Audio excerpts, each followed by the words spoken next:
Man, 2009 was such a year for gaming. Left 4 Dead 2 came out, Modern Warfare 2 came out, Killing Floor finally became a standalone game. Holy shit, even Plant vs. Zombie came out that year. Man, I feel so old. It was also the same for TF2. It has lots of content added that year. The first generations of hats, unlockable weapons, the first Halloween event ever, but most importantly, maps.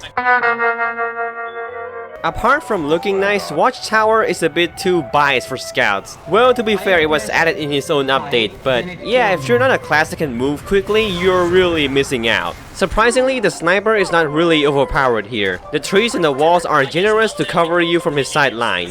And probably because he's too busy getting flanked by pretty much everyone else, really.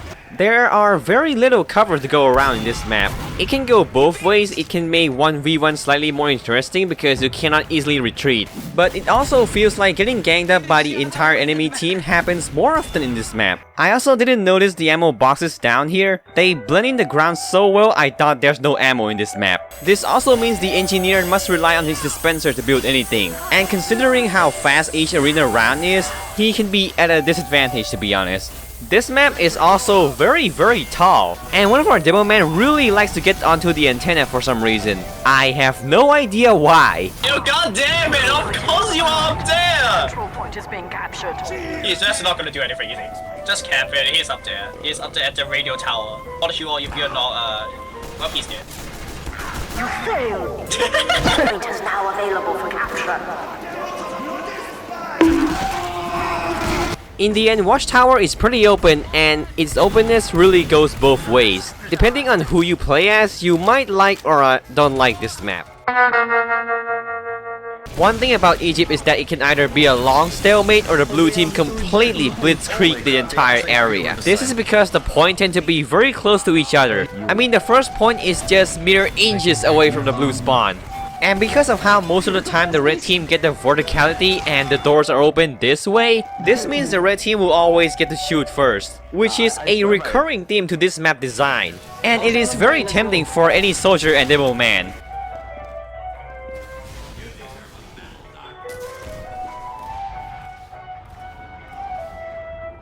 Yep, every time. The first part is pretty alright, it plays quite well, although as I said, the point is very close to the blue spawn. And on the second point, the sniper can kinda lock down the main entrance, but the sideline is not too overpowering and you can kinda go around him. The second part is a massive difficulty spike. I mean, in general, it's very hard to reach the point because of the height advantage the red team has. It was a grueling stalemate when we reached this part. It pretty much becomes a race of which pyro from what team can use their flaw to wreck the other team harder. Guess what? I am the better flaw. Flaw versus flaw TF2. At the second point here, if the blue team can hold the corridor, they can win. But only if the red team doesn't stack engineer. At the final part, it starts out being very open.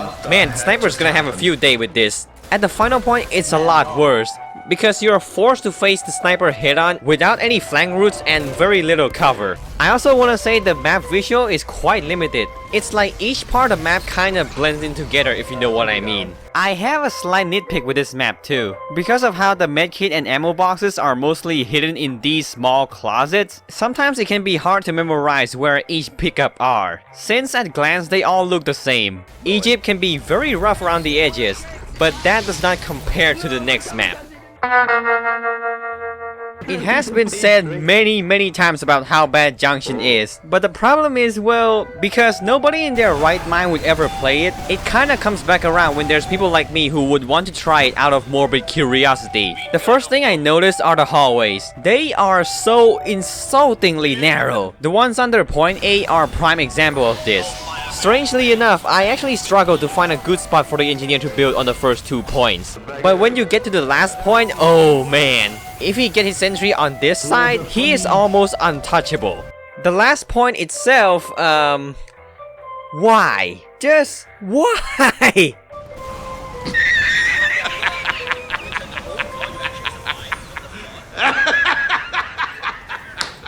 Junction's ceiling is also incredibly low, which on top of its cramped areas, there's not much room for the jumping classes to use their mobility.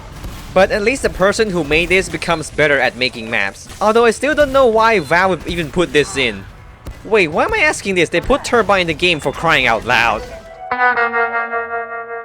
The very first thing that catch my eye is how simple the spawn room is. There is only one exit and it's very small. It kind of feels like playing the beta testing version of the map. But apparently you can hide two heavies in the doorway.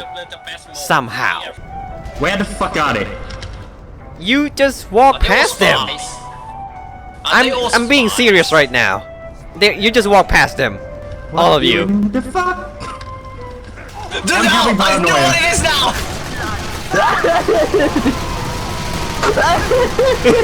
Oh god, you critical to me? What am I supposed to do? Oh. Just like Lumberyard, there's only one medkit here, and it's the same deal. High risk, high reward.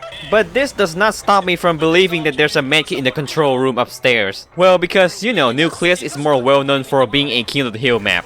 Although, watch out for snipers because they can see all the way to the other team's spawn. Do not ever let him get a first blood crit. There's also a hole in the roof here. I somehow never noticed it before. It can be useful when you're looking for alternative routes. It has its flows, the verticality is just right, and each areas are quite distinct. I kinda like it.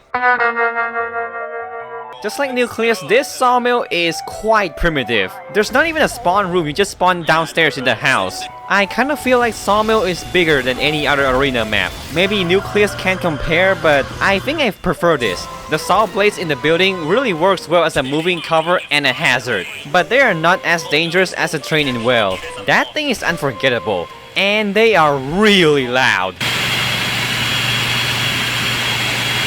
The map also seemed to encourage the engineer to be much closer to the front line, if this big ammo pack is any indication.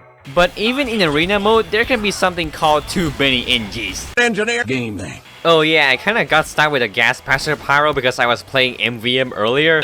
I forgot I had my gas passer and not the shotgun.